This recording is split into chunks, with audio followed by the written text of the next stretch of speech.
Hello, and welcome to today's webinar, How to Create Your 2017 Growth Plan. Today, I am joined by Raj Kara, partner at Mailer.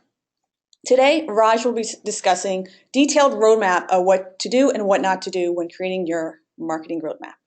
The activities are logical, laid out so that you can create a monthly marketing rhythm that will generate more leads for you.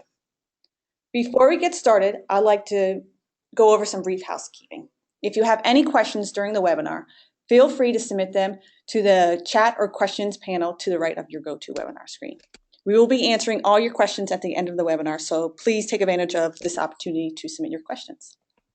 At the conclusion of the webinar, you will be prompted to complete a brief survey.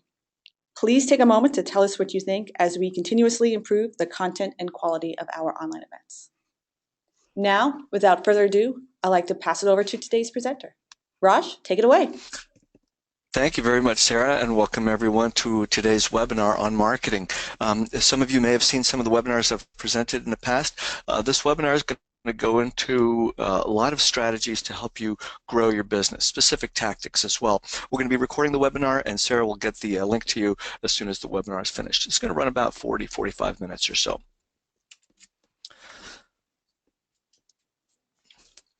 All right, so we're going to cover a lot of material today, and you're going to learn how to get your business to a higher level than you're at right now. There's three key areas that I'm going to cover. The first is planning and preparation. These are the things that you can do right now so that you can grow your business. You want to plan for the remainder of 2017. When we're 2 months in, almost 3 months,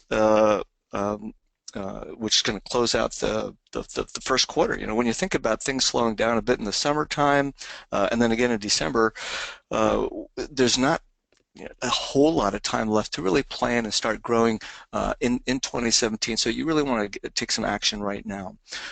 We're also going to go into specific components that are part of your marketing plan, things that you should be doing that are going to be on your radar, and then we're going to close out with an actual checklist of activities.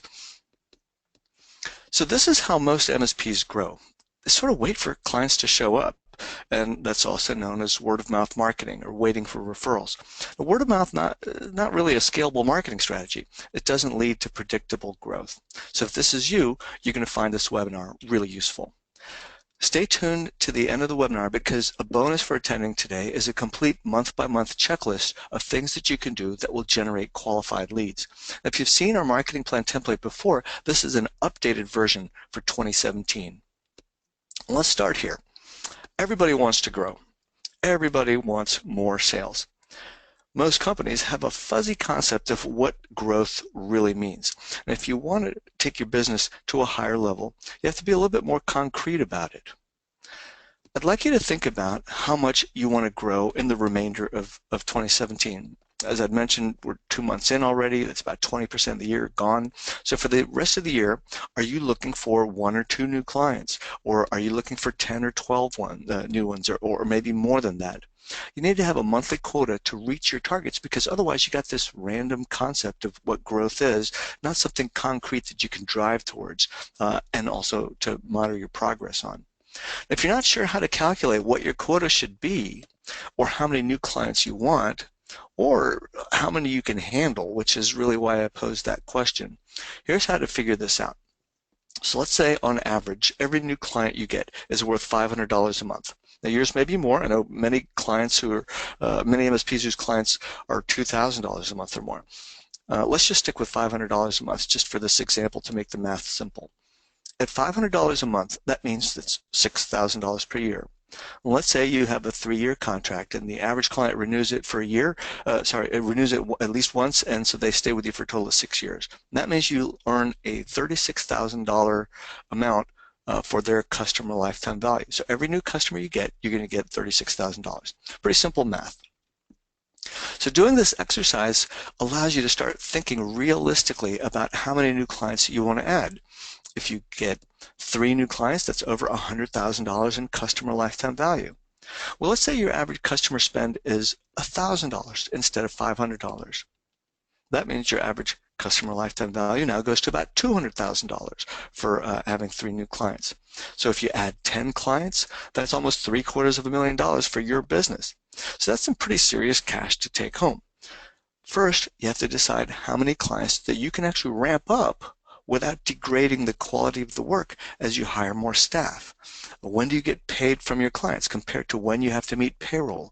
Does that mean you need to get a line of credit or outside financing to support this kind of growth? These questions are really important to think through. This is why it's so important to do a quick analysis like I showed you here. You can see it's not very hard to do, but you need these numbers to backtrack your way into calculating what your monthly quota should really be. Once you've got that, then you'll have your target. Is it 1 client every 2 months, or is it 1 client every 3 weeks? Once you know this, you can start to adjust your marketing and your sales efforts based on this well thought out goal. Now, this type of growth typically won't happen by itself. If you want predictability in your growth, you need a plan.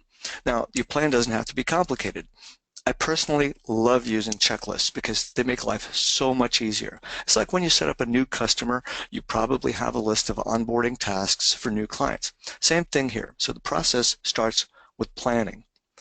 Most people want to dive into marketing or sales and just start fishing for leads. Don't fall into that trap. Start with this most overlooked first step in marketing, and that's finding new leads, defining who they are.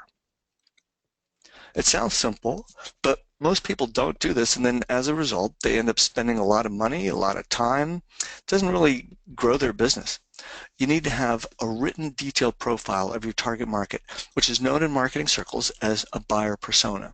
So pay attention to this one because your entire marketing plan, all of your action items for the rest of the year are going to fall into place right from this client profile that I'm about to show you.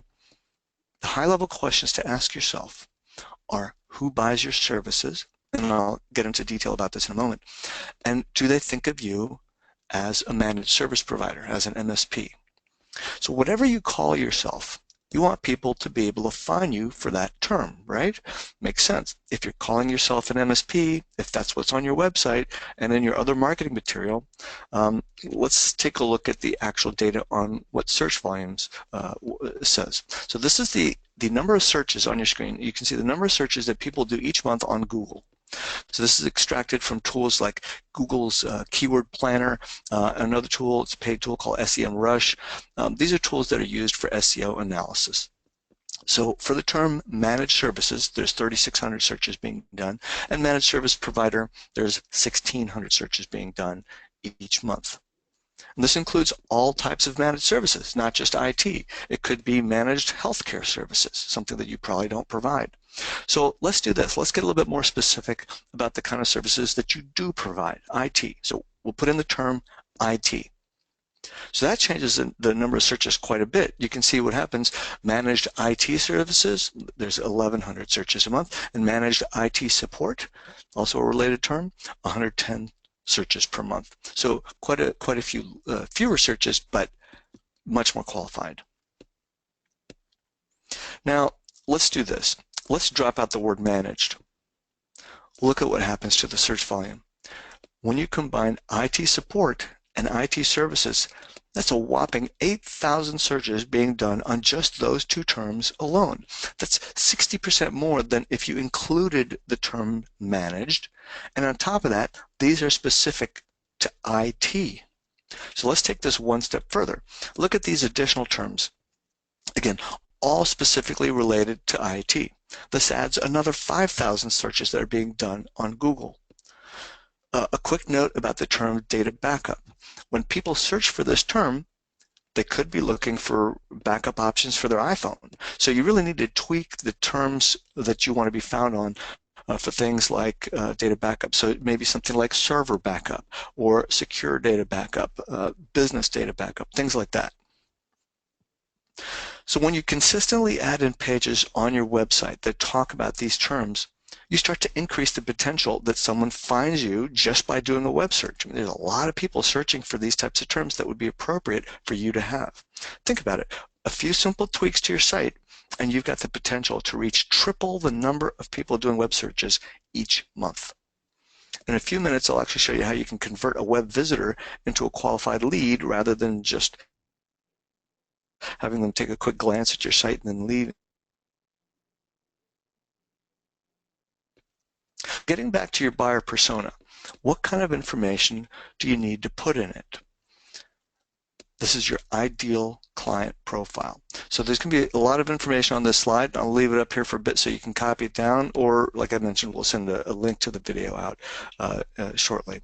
So what you want to know about every company that you work with, think of your best clients. Think about what they're like. What's their organization size? How many people are in the company? What's the job title and the role within the company of the people that actually signed the contracts with you? Who has the budget authority? Sometimes you might be working with the tech department, but they don't actually have budget authority. The CFO or the COO or the CEO actually has the budget authority. So know who you really need to deal with there. What are the key problems that they face? And how do your solutions save them time, money, and relieve their headaches? There's only 3 reasons someone would ever hire you. It's to save them time, save them money, to relieve headaches.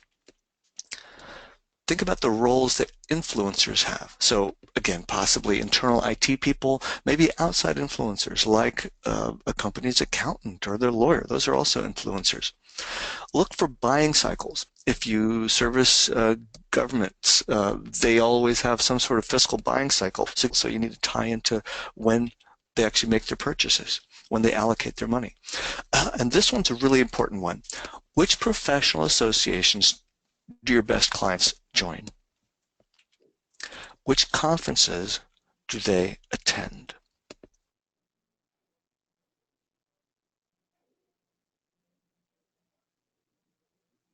Thinking. So the most successful companies do this once a year, or at least, to just keep an eye out for changes in buyer profiles. Oh, another one. Look at publications they read. So here's an exercise you can do this week. So what are we looking at? Tuesday? Yeah, you can definitely do this week. Call your top 5 clients, and here's what you say.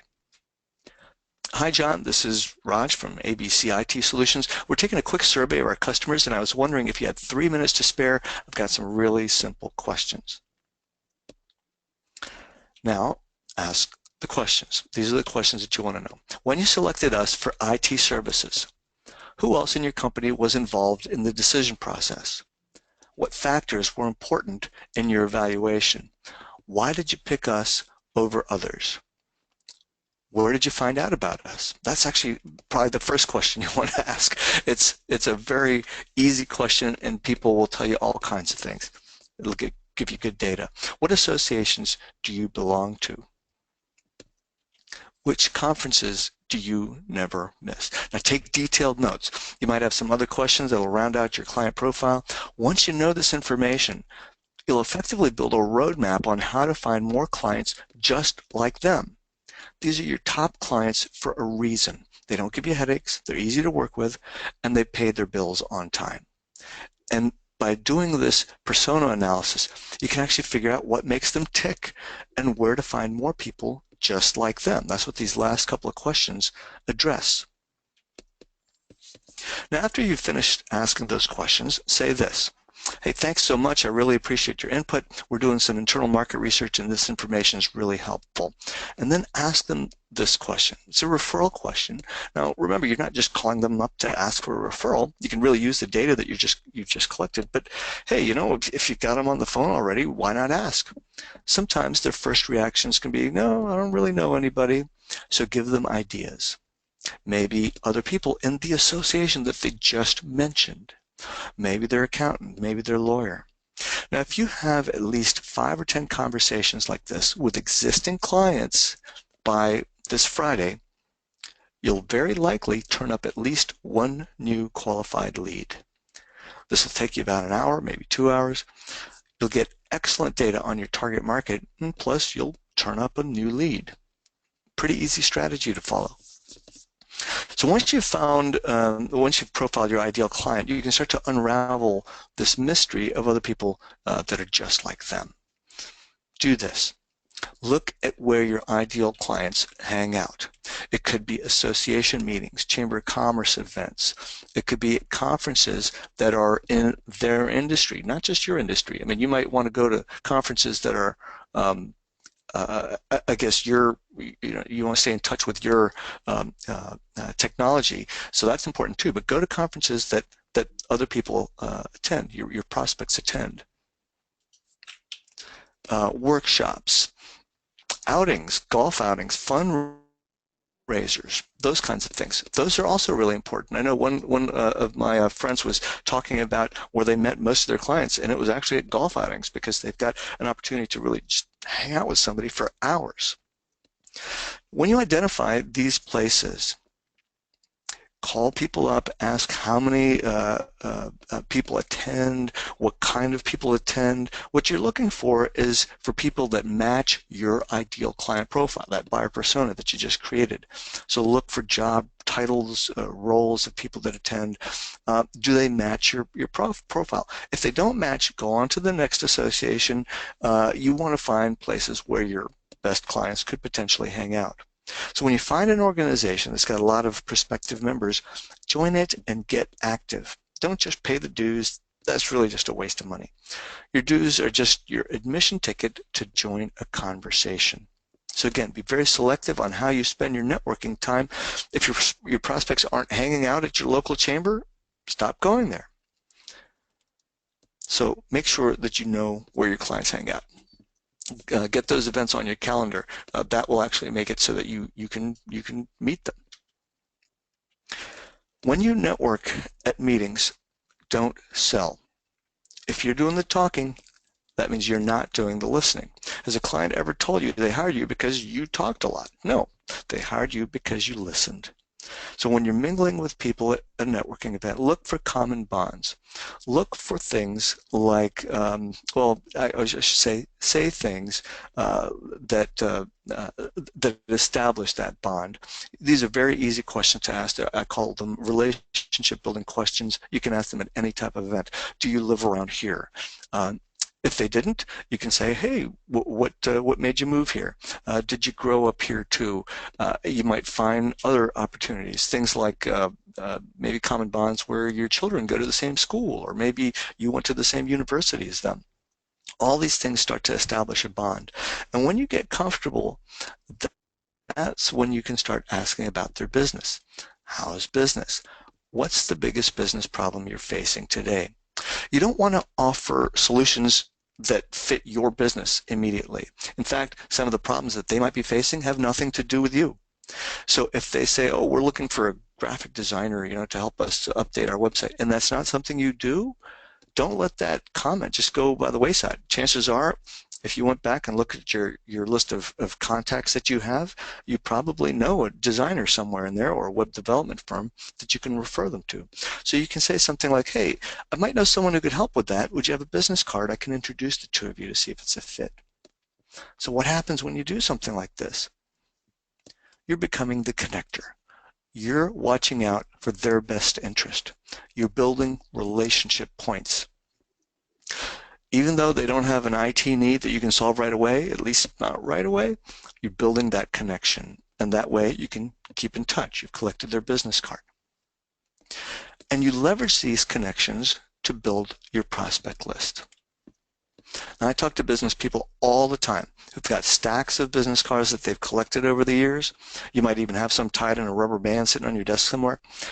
Some companies actually go out and they hire a sales rep who then goes out and builds a stack of business cards that they get at networking events.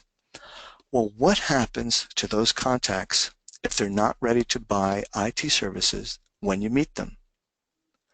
Sadly, most people lose touch. There's actually a very simple fix to this. It just requires a little bit of post-meeting discipline. Maybe you've got an assistant, they can help you with this. It's very important to stay in touch because even though these people might not be sales ready right now, a little nurturing will go a long way to help them become sales ready. And then just by staying in touch, you're going to be the one that they think of if they have an IT need.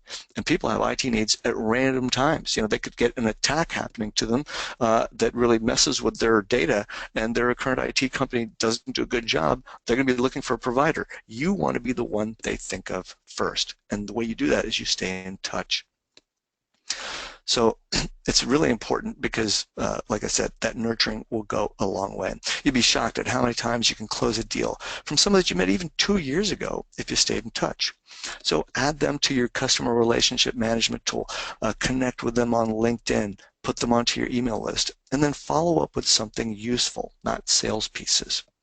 Now, a quick note about LinkedIn. Many of us have LinkedIn accounts. You can actually export the email addresses of all of your LinkedIn contacts. What you do is you go to the connections section and click on this gear icon to export your list. But don't go sending email to everybody that you're connected with on LinkedIn. That's not going to make any sense because you may have personal connections on there, other connections that aren't really relevant as potential clients. So filter those out first before you put people on a prospect list. So now that I've showed you how and where to find prospects, we need to pitch them your services.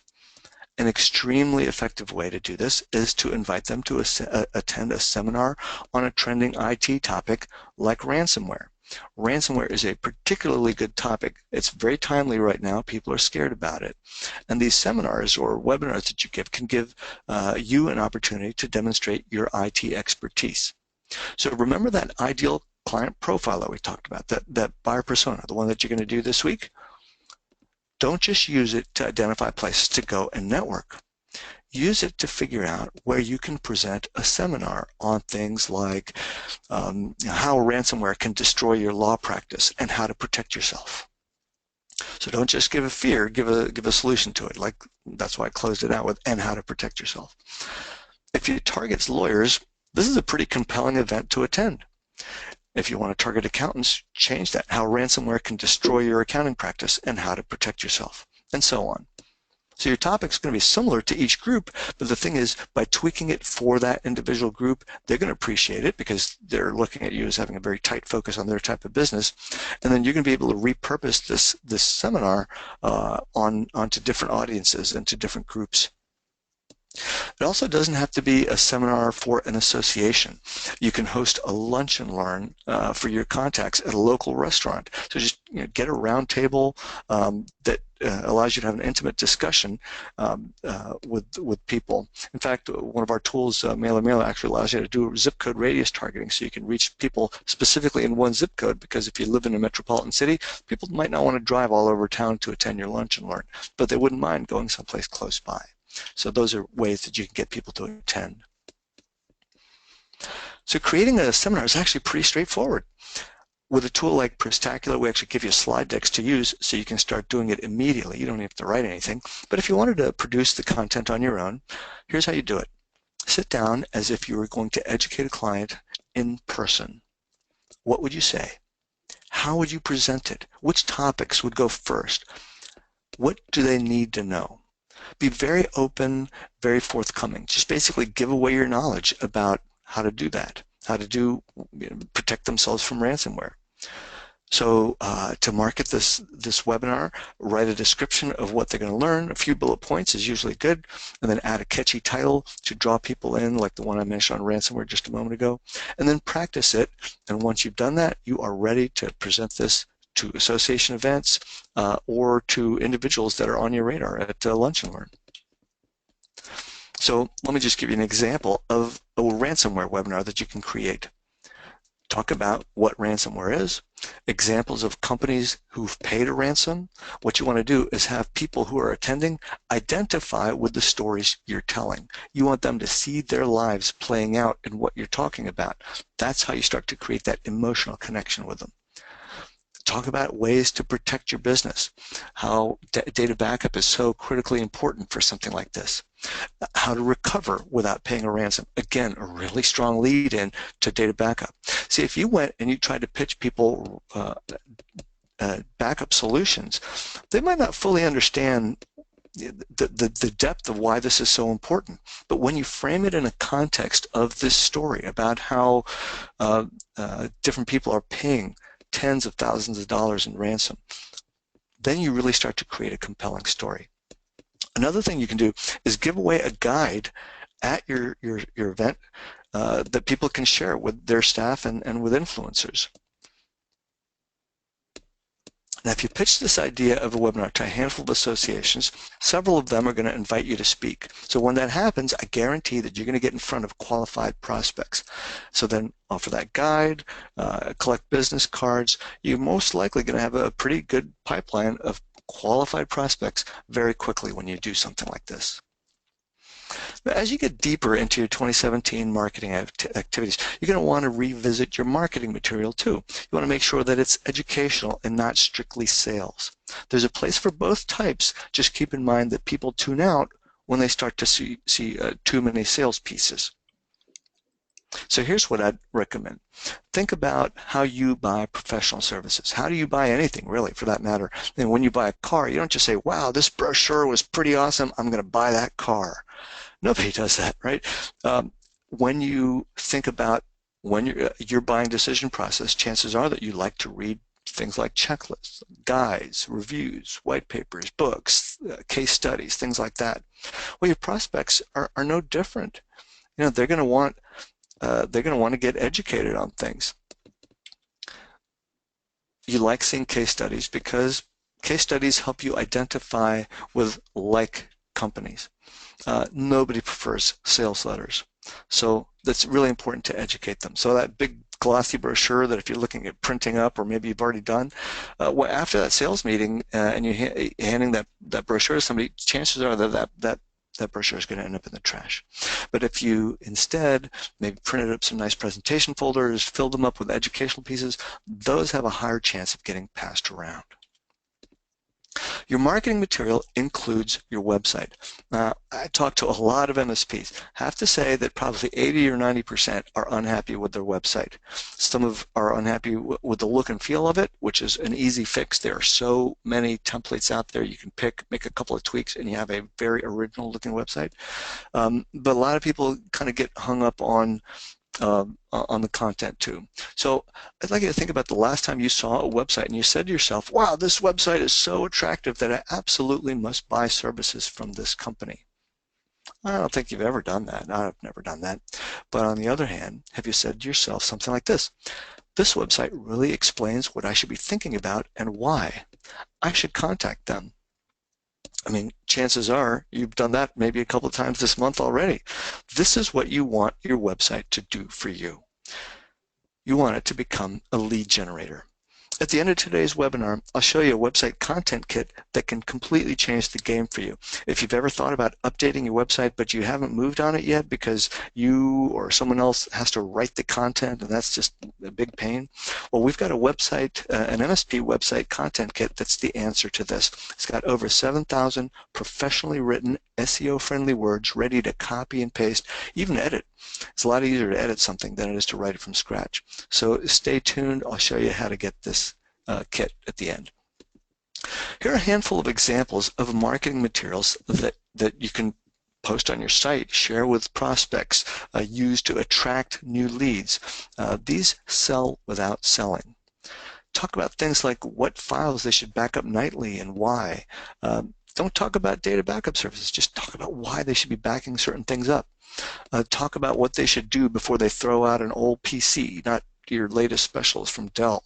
Talk about a hacker, how a hacker could socially engineer their staff, not about your security training services. Talk about patch management, but in a way that people are going to understand, like how to check if your apps have known security holes. So these approaches are lead-ins that talk about solutions that you sell, like remote patch management, like data backup, email archiving, file sync and share, so on. Whatever you do, write about the issues that people face and relate that to the solutions that you provide.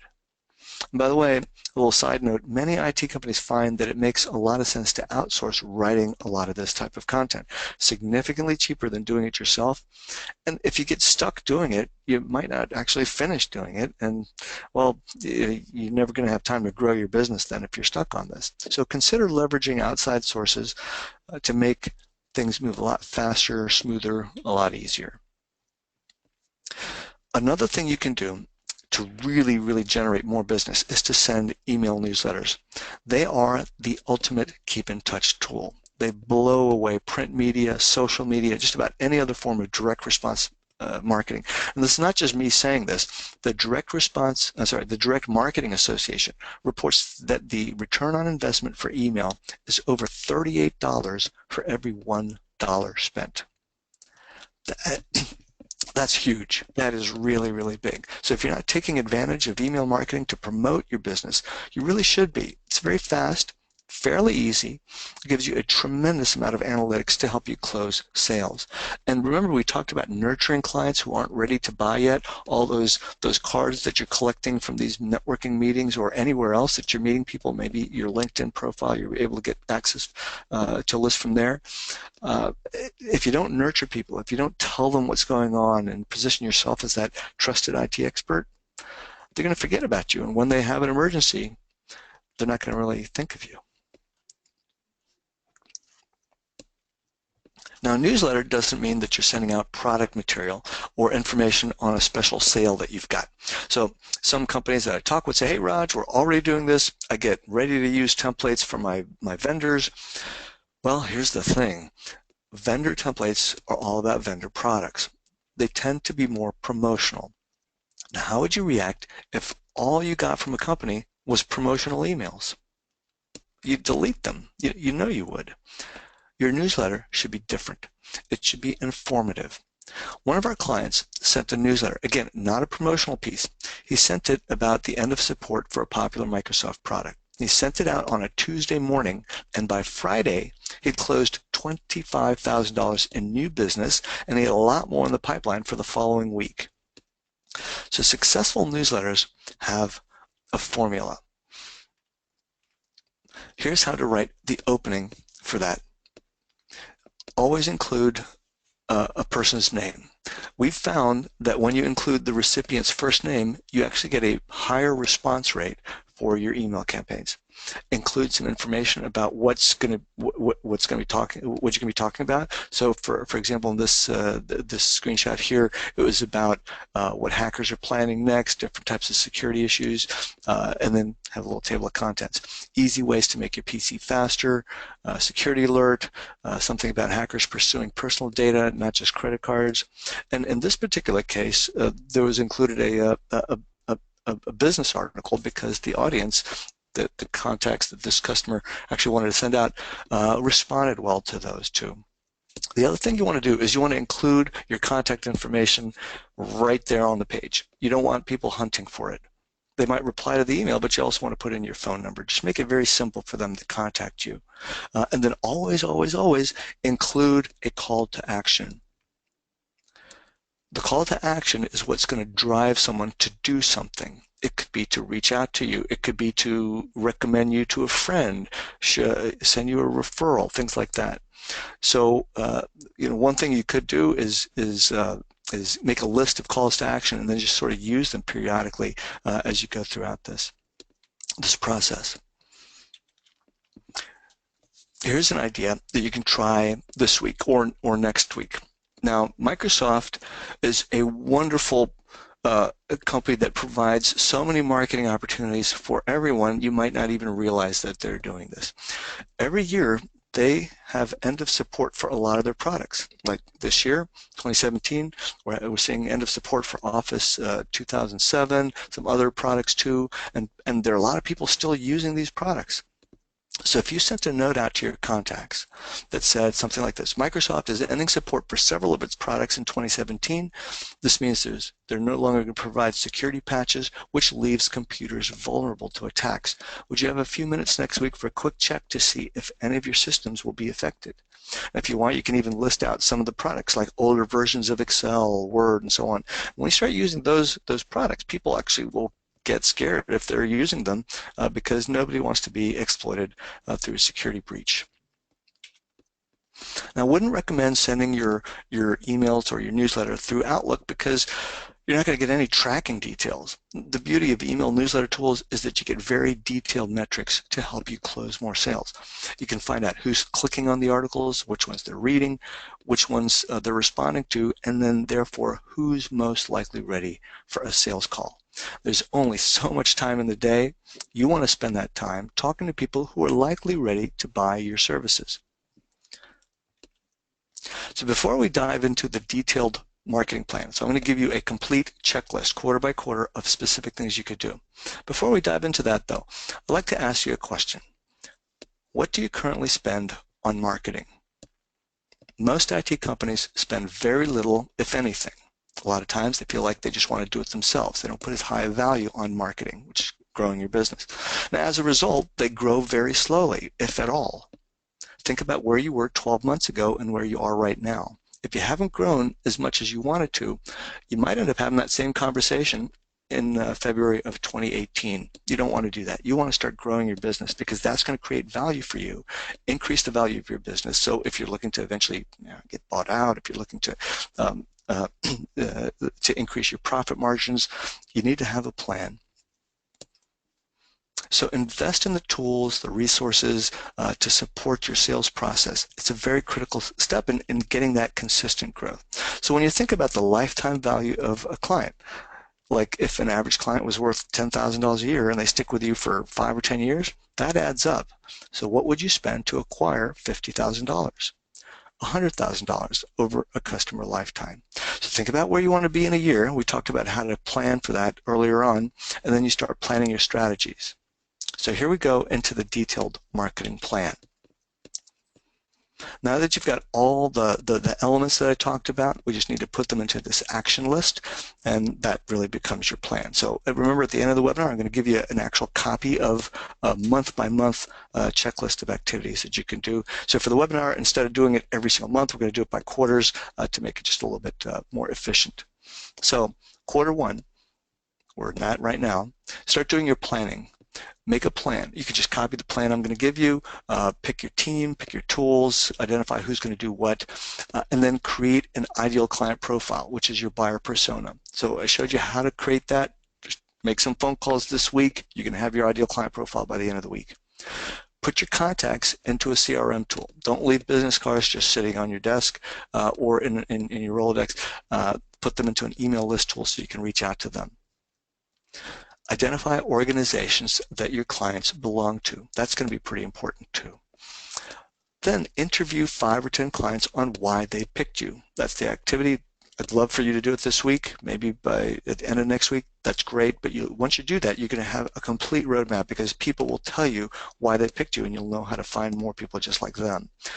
Ask if they know anybody else who could use your IT services, and then start to review and redo your website using WordPress, or like I mentioned, we've got an MSP website content kit. I'll show you how to get that in just a moment, where you can actually copy and paste and even edit the content that we've got to update your website with really strong material. It won't be just a brochure. It'll be an educational component for your marketing. Attend 1 or 2 networking events every month. Honestly, attend as many as you can. I know if you've got a lot of other obligations, you may not be able to get out as much. I remember when my kids were little, I didn't go out that much, but figure out how much you can actually plan for, and then go do it. Start sending your newsletters out to existing clients, your prospects, because if somebody gets attacked and their IT firm isn't doing what they need them to do, you could be the one that they think of. So start sending that out. A couple other things. Start planning a presentation. So create a presentation like how to protect your business from being a ransomware victim. Identify headlines for your newsletters that you might want to send next month. Acquire content or write the content yourself. Attend more events. Start evaluating some speaking opportunities for later on in the year. Now, we're actually early enough in the year that you might still be able to get some speaking gigs. You don't have to wait till quarter 2 to do some of this. You can actually start looking at this now. People will be lining up their speakers for April, May, and then sometime in the summer it slows down a little bit, and then it picks up again in September. And associations are always looking for speakers, and you have such a wonderful opportunity to present a topic on ransomware or IT security, and then tie that into data backup. It is a great presentation. Start sharing your newsletter articles on LinkedIn if you've got it, on Facebook or Twitter. The social media component, we haven't seen a tremendous amount of traction of it, so do that if you've got extra time. but that's not like a necessary thing, but I know people inquire about it, so I wanted to mention that there. And then start taking a look at your email analytics. This is also really important too, because you want to know who is interested in what, and then contact those people to start dialogues. And as you continue on later in the quarter, later in the year for quarter three, start to develop your next topics. How to spot a phishing attack, commonly overlooked security mistakes that lawyers make, that medical practices make, that anybody makes. Create guides from your topics. And then also, for a little bit of PR, start identifying awards that you can apply for. Awards are really interesting. I didn't dive too deep into this, but awards are a third-party validation of your company. And so when you say to somebody, yes, we won this award, we won that award, and the more you win, the better. I mean, your prospects might not even know what these awards are, but it sure sounds good. And so when they're comparing IT companies, they tend to want to work with somebody who has got this validation, this third-party validation. Also take a look at trade shows or conferences that you can exhibit at.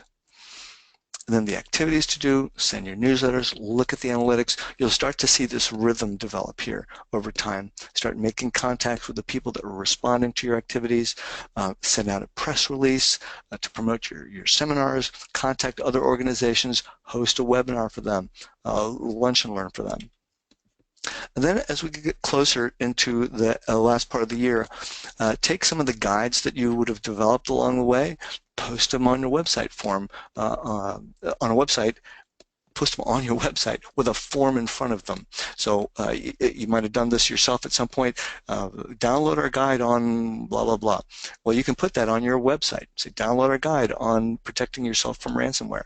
Fill out this form and we'll send you the guide. So there's lots of tools. Actually, our tool includes that form and the guides that you can you can send out and use that as a way to nurture people, way to generate leads. Develop your seminars, or like I mentioned, you can use the tools that we've got that have seminars built in, and call your newest clients to ask for buyer persona questions, line up more speaking engagements, and then continue with that rhythm of sending material out to your contacts and reaching them. Now, there's a lot of material here, a lot of things to do, and I can say this very unequivocally, if you just talk about it, it's really just a dream. If you start planning for it, that's when it really starts to happen. Put it on your calendar. If you don't get it on your calendar, it's not going to happen. Now, I mentioned that attendees are going to get a free IT marketing plan template, so month-by-month marketing checklist that you can edit and customize for your business. So we're going to email that to you after today's webinar. Now, sometimes I talk with IT companies who are hesitant to start marketing because they don't feel their website is ready. They want well-written content for their site. They don't have the time or maybe the expertise to do it themselves. And frankly, professional writers are too expensive. So if this is you, we have a solution that you're going to love. Use our new MSP Website Content Kit to get 11 pre-written SEO-friendly pages of content to use instantly, plus a downloadable guide that you can stick on your website to attract new leads, convert website visitors into leads. So this guide, this entire kit actually has 7,000 professionally crafted words ready to copy and paste and even edit. So that way you can tweak it by including information about your company, maybe some of your projects, things like that. These are written by IT journalists and marketing experts. If you hired a professional writer to actually produce all this stuff for you and update your website, you're looking at upwards of $3,000 or more. Each of these pages is written to be SEO friendly. So an example of what that means. We use the term cloud computing because it gets 4 times more searches on Google than cloud services. So we've incorporated insights like this throughout this kit, which saves you many hours of painstaking work using expensive SEO tools to do an analysis. Now, this kit normally sells for $299, but as a limited time webinar special, you can get it for a one-time marketing investment of $149, which is half the normal price. There's a coupon code to get this. If you visit store.mailermailer.com, and there's a link to the MSP Website Content Kit. Use the code Intronis7. This code expires on Friday.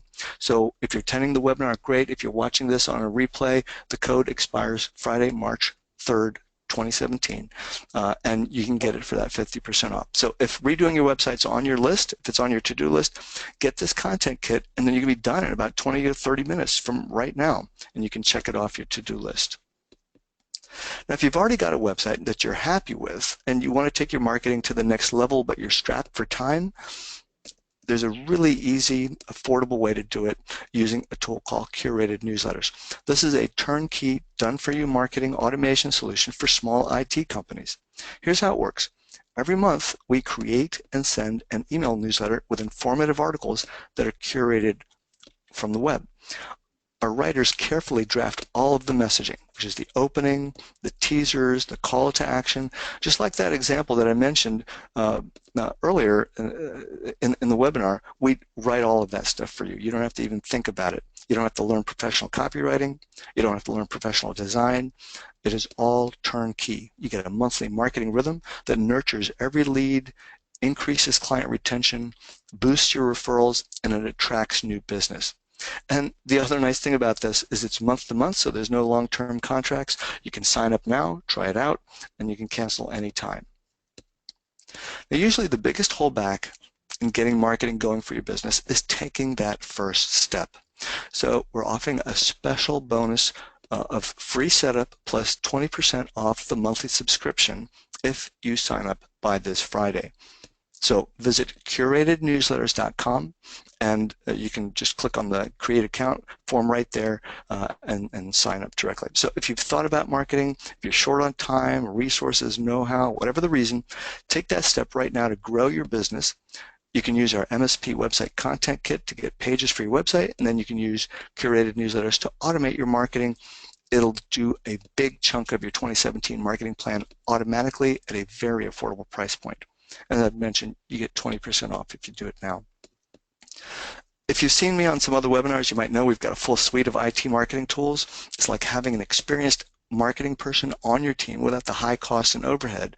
Our flagship tool, Prestacular, includes editable content for blogs and other items. So if you're interested in learning more, just reach out to me at prestacular.com and we can set up a time to chat. So to recap, just use the links that I've posted here, store.mailermailer.com. Use the code INTRONUS7 to get the discount. All of this expires on Friday, March 3rd, just at the end of the week here. Or take a look at our done-for-you newsletter service to help you get rolling with your marketing. Completely turnkey, saves you a tremendous amount of time. So thank you for joining me today in today's webinar. Hope you got a lot of good information about it. We'll send off the IT marketing plan template, the updated version for 2017 shortly, and I will see you on the next webinar, but we might have some questions here. So back to you, Sarah. Great. Thanks, Raj. A lot of great tips in here today. A lot of great value. I can see a lot of the registrants utilizing a lot of this today, actually, because it's fairly quick and easy to take advantage of. Yeah. If you do have any questions on any of the materials that Raj just presented, you can submit them in the questions panel to the right of your GoToWebinar screen. So we'll give everyone a minute or so here to get your questions in, and we'll be happy to answer any of your questions. One of the questions that we get often is about the website content kit. How easy is that to actually use? So when you think about creating content for your website, that is the biggest pain in the neck most people have. It's fairly easy to get updates for your look and feel. There are tools out there like Wix.com or Squarespace that have templates, or if you wanted to use WordPress, WordPress has thousands of templates. Now, a couple of sites that I enjoy, I find that have really nice templates are Theme Forest or Elegant Themes. They have some really attractive looking website templates, which you can tweak a little color here, change an image here and there, and you've instantly got a mobile-friendly, really attractive website that looks completely fresh. It'll look different than everybody else's website once you swap out the images. And there are also now places where you can get free stock images. You don't even have to pay for them. So if you're interested in finding out more about those, you can go to our blog at prestacular.com and just type in stock images, and there's a link to 5 or 6 different sites that have free stock images. So you can really create your site very, very quickly. And then the beauty of using the content that we've got is you literally just copy and paste it on, and you're done. If you have time, you can make some edits, and it includes detailed information about IT security. In fact, our security page is like 1,400 words long. You can even cut it up into multiple pages if you like, but you'll instantly have a website that's going to take you a lot farther than you may have right now. Well, thank you, Raj, for this great webinar today. And I want to thank everyone who attended today's webinar, and I hope everyone has a great day. Very good. Thanks a lot. We'll talk to you next time. Bye-bye. Thank you.